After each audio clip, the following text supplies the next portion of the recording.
예, MBN의 박재인 전무입니다. 요즘 모임 자리에 가면은 비트코인, 이더리움, 가상화폐, 암호화폐 등에 대한 이야기를 많이 하게 됩니다. 실제로 관심이 높고 또 투자도 많이 이루어지고 있는 것 같습니다. 최근에는 일부 거래소에서 서버 접속이 안 돼 거래가 중단되는 사태까지 빚어졌습니다. 그래서 오늘 그 가상화폐에 관해서 그 고재필 KB 하나은행의 PB 팀장과 함께 한번 알아보도록 하겠습니다. 안녕하세요. 네, 안녕하십니까. 그 가상화폐, 암호화폐 시장이라고 그러기도 하는데 너무 지금 좀 과열된 건 아닌지 어떻게 보시나요? 네, 비트코인을 위시한 다른 코인들을 알트코인이라고 합니다.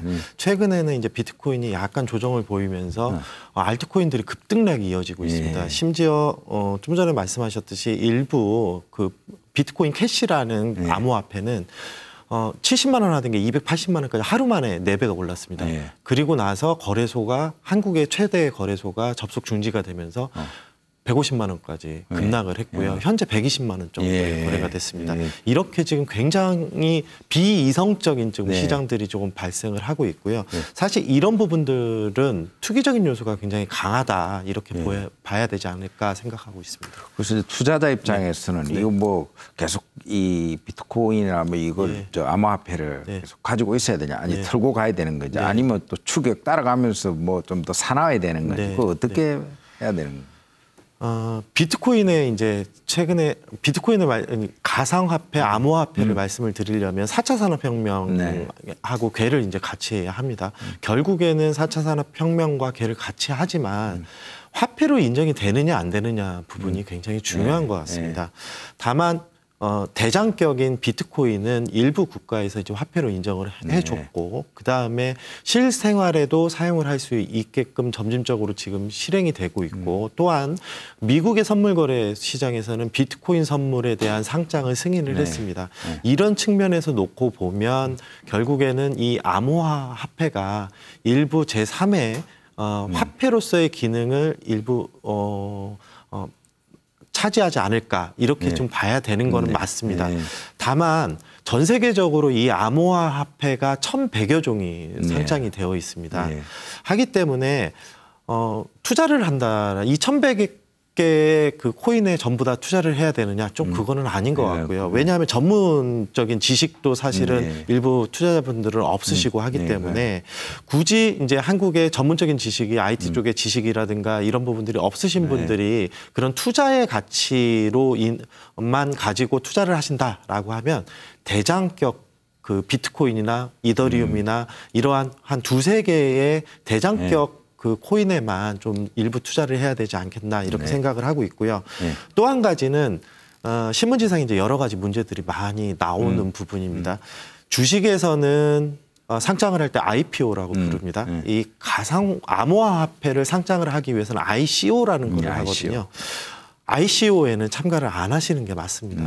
ICO 관련돼서 사기도 많고 전 세계적으로 사기도 많고 자금을 모집하는 거죠. 그렇습니다. 자금 모집할 때 들어가게 되면 이게 사기도 많고 그렇기 때문에요. 이 화폐가 과연 향후에 성장 가능성이 있는지 이런 부분들도 판단하기가 쉽지가 않으시기 때문에 그런 부분들은 참가를 안 하시는 것이 맞다라고 생각합니다. 고 팀장은 이제 강남센터 PB 맡고 있으니까 거기에 오는 좀 돈 있는 분들은 어떻게 해요? 그 가상화폐 투자를 지금 이 시점에 팔고 있습니까? 어떻게 합니까? 연령층에 따라서 좀 다른 것 같습니다. 이제 보통 그 연세 좀 많으신 자산가분들은 절대 이제 접근을 안 하시죠.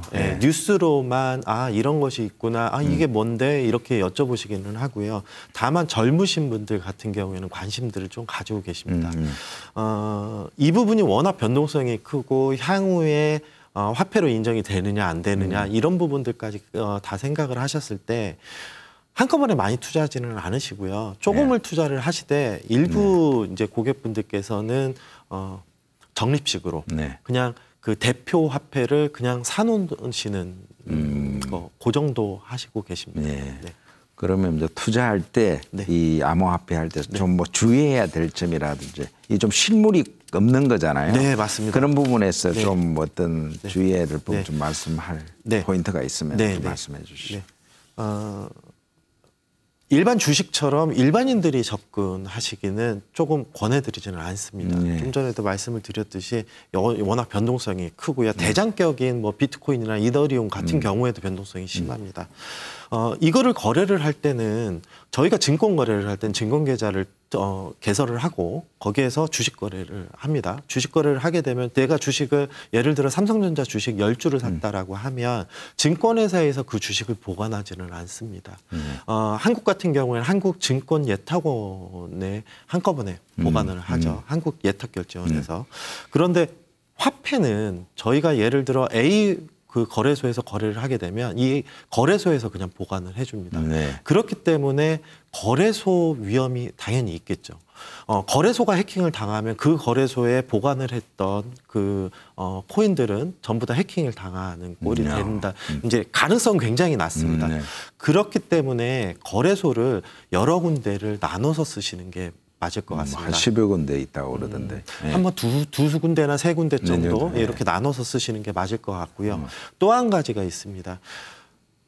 접속할 때 비밀번호가 우리가 보통 인터넷 로그인할 때처럼 이렇게 로그인을 할 수가 있습니다.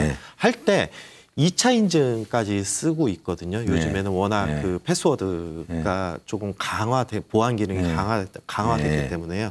꼭 2차 인증 거래까지 해서 본인의 비밀번호는 이게 100% 돈이기 때문에 코인이 현금화가 될 수 있는 거기 때문에 그 부분은 꼭 2차 인증까지 하면서 패스워드 관리에 적극적으로 좀 나서야 될 거라고 생각하고 있습니다.